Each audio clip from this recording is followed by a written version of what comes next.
Hi, this is Matt McKeever with FIEH.CA. This is part one of a 6-part video series where I'm going to be showing you exactly how I implemented the BRRRR investing strategy on my rental property in London, Ontario on Elias Street. I'll also be showing you how I created $30,000 in equity in under 8 weeks of buying the property and how I got access to that equity in 8 weeks as well. In part one, we're really going to be focusing on where the term BRRRR originates from, what it stands for, as well as I'll provide you a high-level concept of how I'm implementing the strategy on my rental property in London, Ontario. Each additional video in this series will be focused on the specific strategies and tactics that I use for each step of the BRRRR process.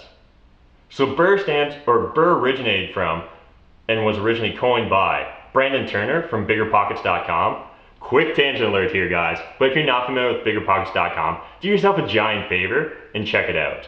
Whether you're a seasoned real estate investor or aspiring landlord, you're going to get tons of value from this website. Fantastic forums, great community of people, as well as they're producing the best real estate investing podcast there is. All right, so now that tangent's out of the way, BRRRR stands for Buy, Renovate, Rent, Refinance, and Repeat. And just as a reminder, that's how I'm going to present the remainder of these videos to you. So for example, part 2 of this video series will focus on how I bought this property for $22,000 under asking. But before we get into that sort of stuff, let's talk about the city, the neighborhood, and this property in particular, so you have a better understanding of the background for this project. So this property is located in London, Ontario, which is a mid-sized Canadian city, population of just under 400,000. It's located in the Old East Village, which is one of about 5 neighborhoods that are adjacent to the downtown core in London, Ontario. And what's unique about the Old East Village in particular is, unlike some of the other neighborhoods that are adjacent to the core, it hasn't seen the same appreciation. And a lot of that stems from the fact that there's a stigma that's been associated with the Old East Village for a while. A stigma I believe is completely misplaced now, if it was ever appropriately placed in the first place. But regardless, it existed, and that's kept prices suppressed for the last 20 years, which has created an opportunity now. And so the real reason for that suppression, in my opinion, was the Old East Village had its own main street, its own commercial corridor, which is the Dundas East corridor. And so that area had been allowed to fall into disrepair. There was a lot of vacant commercial buildings, and it just wasn't attracting investment or individuals to the community.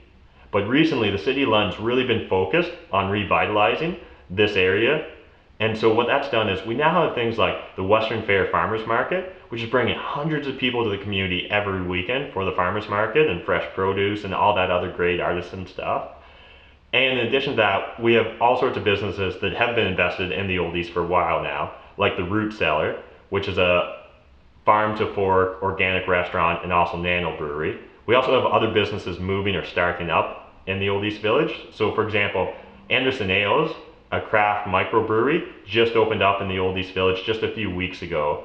And all sorts of other businesses are also moving or opening in the Old East Village. And so what that's doing is it's drawing a lot of young entrepreneurs and a lot of young artists to the community. And that's bringing a lot of young families and just a lot of young couples in general as well that want to move to this affordable neighborhood. And so that's starting to really increase the demand. And so quick aside, you're maybe wondering why I'm rambling on so much about the Old East Village. It's really just to demonstrate you need to know your neighborhood. You need to know it inside and out, the same way I know mine inside and out. And if you don't know your neighborhood that you're investing in, you need someone on your team that does. So maybe it's your real estate agent, maybe it's a bird dog, which is someone that goes and finds you deals. But regardless, someone on your team needs to know your neighborhood. And so moving on from there, this property in particular is what's called a front to back duplex. And so what that means is there's a unit in the front of the building and a unit in the back of the building. The unit in the front of the building is a 2-bed, 1-bath that was rented out for $650 a month. The unit in the back of the building is a 1-bed, 1-bath that was rented out for $500 a month. Okay, so now you got a better understanding of the city, the neighborhood, and the property in particular that I'm dealing with. So let's move on to the BRRRR investing strategy. So I originally bought this property for $110,000, which was $22,000 under asking. I plan to spend $10,000 on what I call strategic renovations. And so $10,000 does not go far on a renovation budget. And so I'm going to have to be very particular and very diligent about where and how I spend my money. But because I am doing these strategic renovations and really focused on getting the best bang for my buck, I'm going to be able to substantially increase the rents for this property.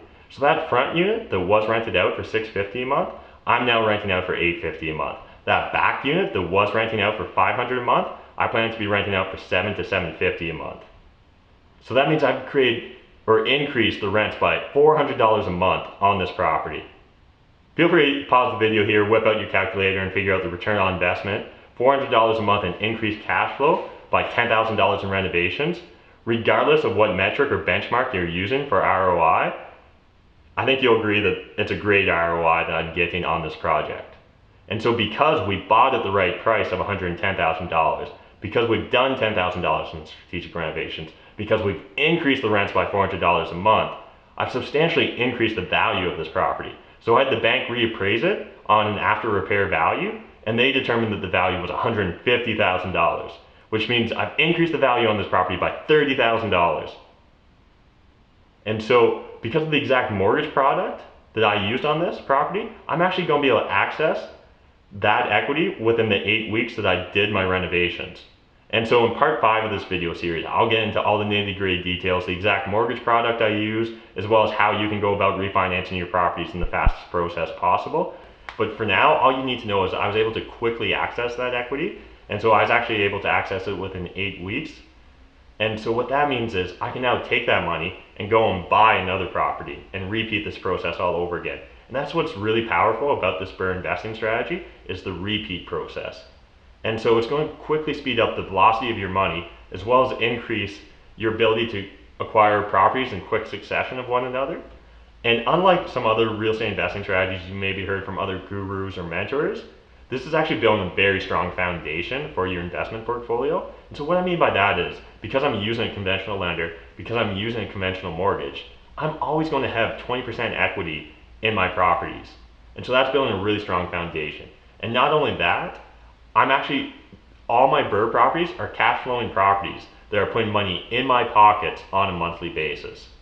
Where some other people are getting second mortgages and getting up to 100% loan to value, which means they have no or almost no equity in their property, which is a very dangerous game to be playing. For if there's any sort of correction whatsoever, you're going to be underwater on your mortgage.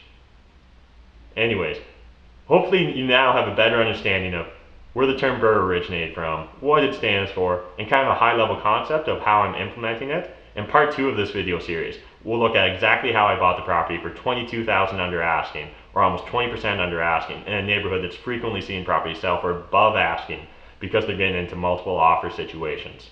But before you go and check out video number 2, do me a huge favor, click that beautiful red subscribe button. It's right there so you can follow along with me on all my real estate investing journeys. If I'm providing you value, please click that like button. It's like right there, as well as leave me comments and feedback in the YouTube comment section. It means the world to me, and I promise to respond to you if you do leave me a comment. Alright, so that's it for this video. Thanks for taking the time to watch. Until next time, remember, making money is a team sport. There's more than enough for us to all make it out there, so let's go make some money, guys. Thanks. Bye.